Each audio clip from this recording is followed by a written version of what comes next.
Well, the idea of this little ORF studio on the sidelines of the Raisina Dialogue is to engage with so many of the delegates and participants who've come from diverse backgrounds. Joining us, one of them, Anna Sussman, who is the editor of the art markets at artsy.com, but you've also done a lot of work on gender, lived in the Middle East, reported from there extensively. So, freewheeling conversation with you, Anna, on a lot of things. So let's start with your work on gender.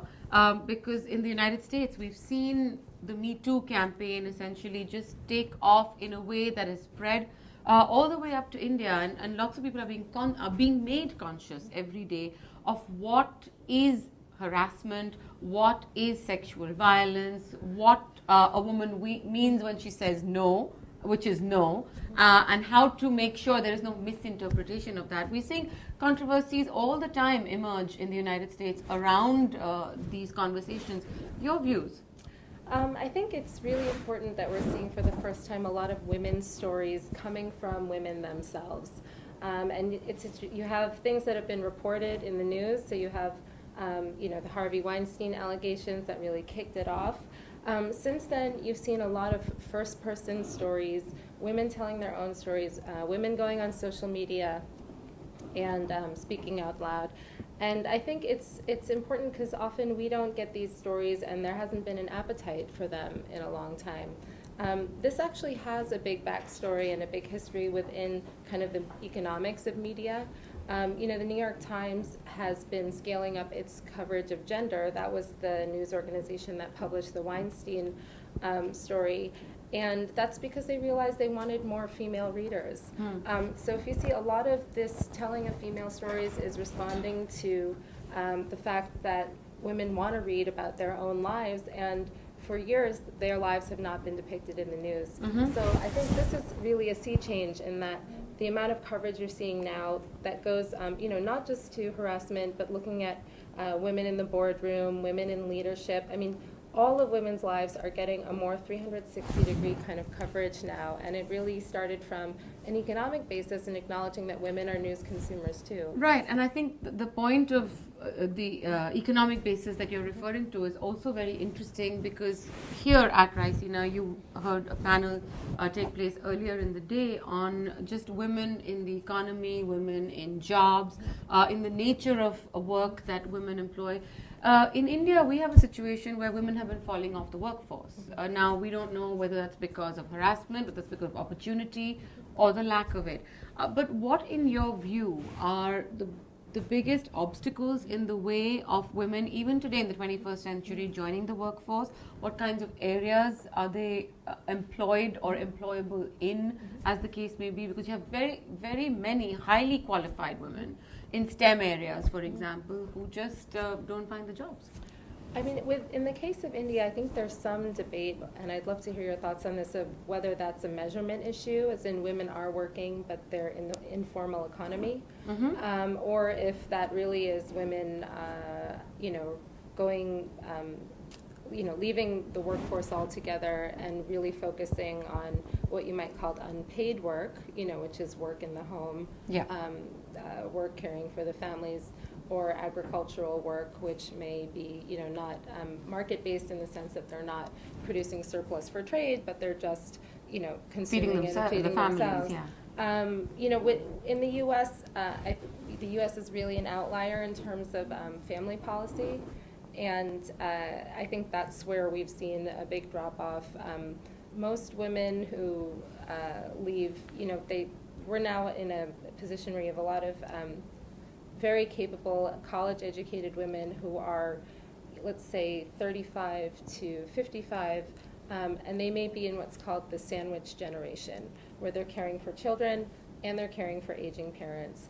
And the U.S. having no paid family leave policy is way behind and an outlier in the OECD countries. And it's something that is, Hillary Clinton had a policy in place to address this. Ivanka Trump had said she was going to push for more child care credits, it's not clear that what she was proposing was something that would benefit low-wage workers as much.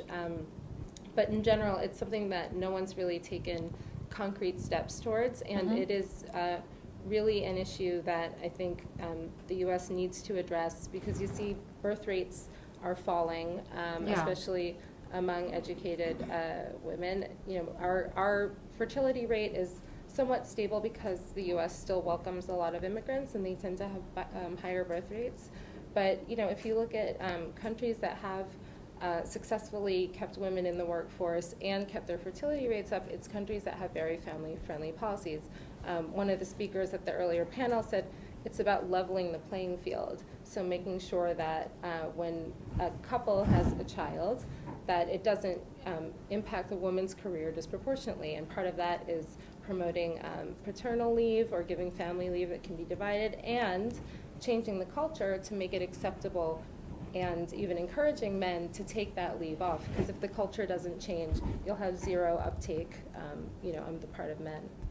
So it's an interesting thing you said, because in terms of changing policy on the ground, you touched on a few things. One is making more family-friendly policies that will help women remain in the workforce. The other is, you talked about immigration and how immigrants tend to have larger families.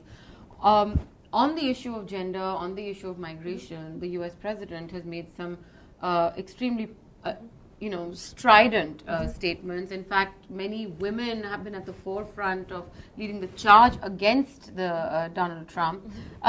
You're seeing these issues enter into a political space in America in a way that they haven't been before. I thought the issues would have been even more prominently in this space had Hillary won, because her policy platforms were much more responsive to her voting demographic, which included a lot of women, which even included a lot of single women. I mean, there was a great essay by an author and thinker named Rebecca Traister about the rise of single women as a voting bloc in the U.S. and us having particular needs and agendas that I believe the Democratic Party in general is more responsive to, but also something that I think Hillary is just an outspoken supporter of women's rights in all fields. I think I didn't mean it in terms of rights necessarily, but the fact that his comments, which have been so problematic, some of them have brought the debate really into the forefront. Yeah, I mean, the reporters who broke the Weinstein story said something interesting when they talked about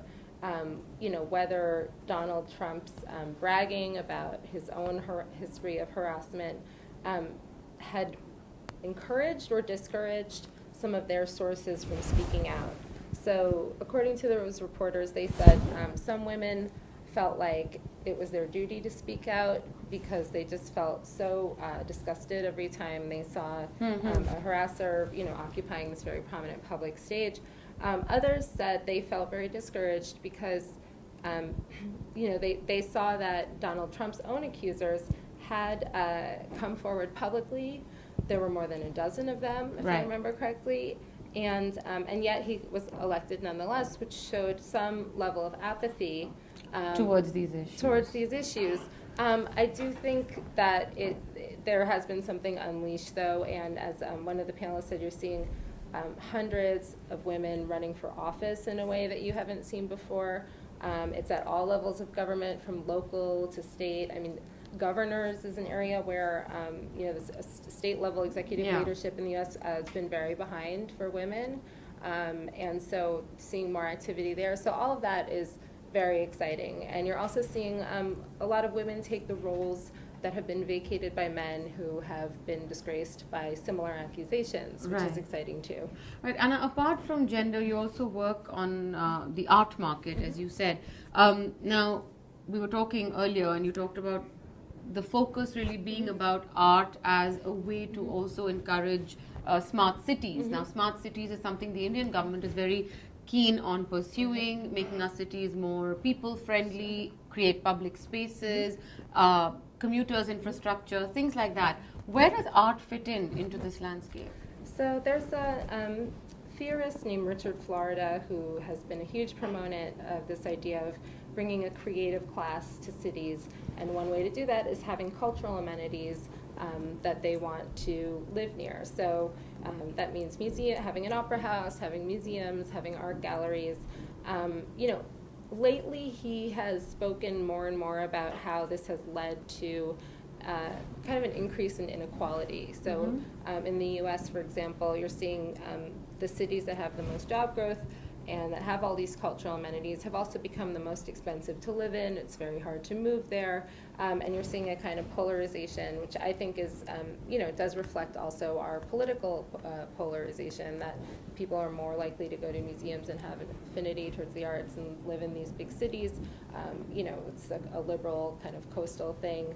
But it's still a way that you're still seeing it spread even internationally, like in the Arab Gulf, for example. There's tons of investment in museums. They're hiring architects to build museums. They want to make their cities global hubs for tourists. You have the Louvre in Abu Dhabi. You have beautiful museums in Qatar. And I think that, it's the Bilbao model of development, where they opened a Guggenheim. Frank Gehry designed Guggenheim, and it actually has worked there. And do you think, art is a way of also building bridges? We're not just talking about cities and creating cities and infrastructure around this, but one of the big narratives of this conference is on disruptive transitions. And when we say disruptive, it could mean both positive and negative. And on the negative front, we're looking at issues like violent extremism that have become serious issues for governments across the world to deal with. Are there ways for art to communicate messages in this polarized, volatile landscape? It's not clear to me what the direct interaction is of the communities that are considered at risk of becoming violent extremists and the art community. I don't know exactly where those two intersect. I do know there's a friend of mine here who I met at another Observer event who works in Bollywood and with cinema, making viral videos and humorous videos that kind of lampoon violent extremists, show how absurd their ideas are, and in that sense help start a dialogue around, what is it about these ideas that are attractive? What are they valid? Are they not valid? Do they have any justification in Quranic scripture? And he said he's had some success with that. For example, he cited a family where the brother reached out to him and said, my younger brother had been kind of hanging out with a crowd that my family thought was a little bit suspect, and we were worried, we were having trouble talking to him. When we sent him your video, which is really funny, and I encourage everyone to watch it, it's about a terrorist who tries to quit from the Department of Inhuman Resources of ISIS, and he has a hard time resigning from ISIS, and it's all about the bureaucracy involved. He said once he sent that video to his younger brother, they were able to have a laugh about it together, and they were actually able to start talking about why it might not be a good idea to spend time with this group of people from the mosque who, he felt weren't a great influence on him. So lots of interesting avenues and ways to deal with that. And Anna Sussman, thanks very much for sharing your views on both gender and the arts and all the intersections we see taking place at the dialogue. Thank Thanks you for very having much. me. Thanks.